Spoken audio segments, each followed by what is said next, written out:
Saya akan menceritakan sebuah legenda saat terjadinya Mongol menginvasi tanah Jawa dengan berakhir kekalahan yang memalukan.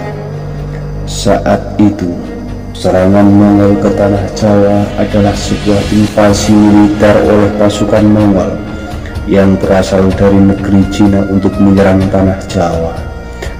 Serbuan yang dilakukan pada tahun 1293 ini dipimpin oleh Kubilai Khan, penguasa kerajaan Mongol dari dinasti Yuan.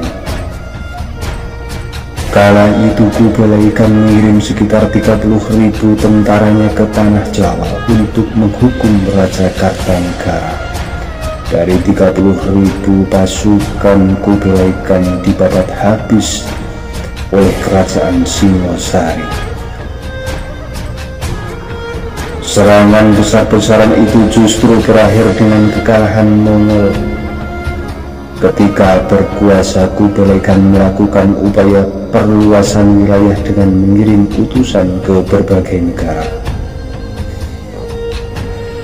Utusan tersebut diperintahkan untuk meminta negara-negara yang dikunjunginya supaya tunduk di bawah kekuasaan Mongol dan membayar upeti. Mensin atau Mengki yang dikirim ke kerajaan Singosari tidak diterima dengan baik oleh Raja Kartanegara. Raja Kartanegara menolak untuk tunduk dan memperlakukan Mensi seperti pencuri, yaitu dipotong telinganya dan diusir dari kerajaan Singosari.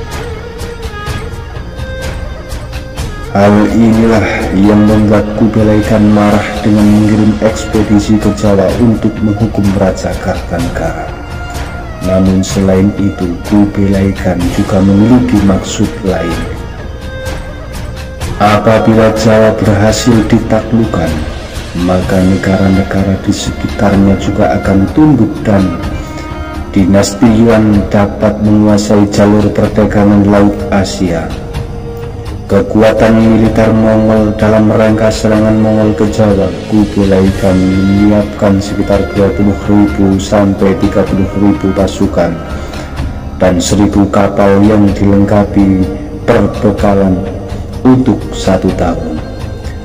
Ekspedisi ini dipimpin oleh Ike Misa, orang Uighur yang berpengalaman dalam pelayaran ke luar negeri. Pasukan Mongol bertolak dari Guangzhou, Cina, menyusuri Champa hingga Sumatera, kemudian berlayar menuju Karimun Jawa dan berakhir di Tuban. Setelah itu komandan membagi pasukannya menjadi 2, yaitu pasukan darat dan pasukan yang menggunakan perahu untuk menyusuri sungai.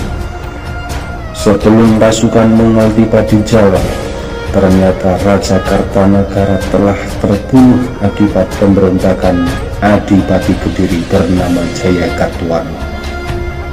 Peristiwa itu membuat tahta kerajaan Singosari menjadi kosong dan diambil alih oleh Jayakatwang.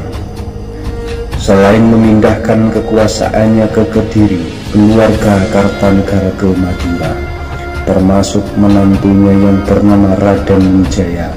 Raden Wijaya yang tidak terima dengan perlakuan Jayakatwang sekarang menyusun strategi untuk menggulingkannya. Dengan kecerdikannya, Raden Wijaya mengajak pasukan Mongol yang hendak menghukum Kartanegara untuk bergabung bersamanya menyerang Jayakatwang. Apabila serangan mereka berhasil, Raden Wijaya berjanji akan tunduk dan menghadiahi 2 orang putri untuk dinasti Yuan.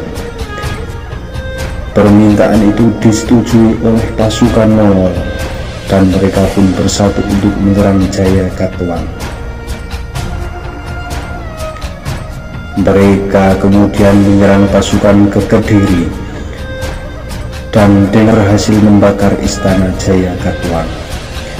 Jayakatwang telah mundur ke bentengnya, kemudian dikepung dan didesak supaya menyerah. Setelah mengalahkan Jayakatwang, Raden Wijaya meminta izin kepada pasukan Mongol untuk kembali ke Majapahit. Raden Wijaya mengaku akan mengambil upeti dan minta dikawal oleh pasukan Mongol. Dalam perjalanan kembali ke Majapahit, Raden Wijaya segera menghabisi 200 pasukan Mongol yang mengawalnya. Setelah itu, ia balik menyerang pasukan Mongol yang tengah berpesta merayakan kemenangan atas Jayakatwang.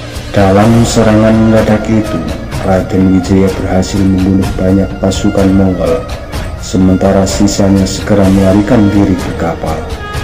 Pada akhirnya pasukan Mongol memilih untuk berlayar meninggalkan tanah Jawa. Selain mengalami kekalahan, pasukan Mongol juga kehilangan banyak pasukan dalam pertempuran di Jawa. Diperkirakan sekitar 60% pasukan Mongol terbunuh, sementara sebagian lainnya menjadi tawanan. Kekalahan ini membuat Kubilai Khan murka. Setelah serangan Mongol ke tanah Jawa pada tahun 1293, Kubilai Khan sebenarnya merencanakan invasi lain. Akan tetapi rencana tersebut tidak pernah terrealisasi. Kubilai Khan lebih dulu meninggal.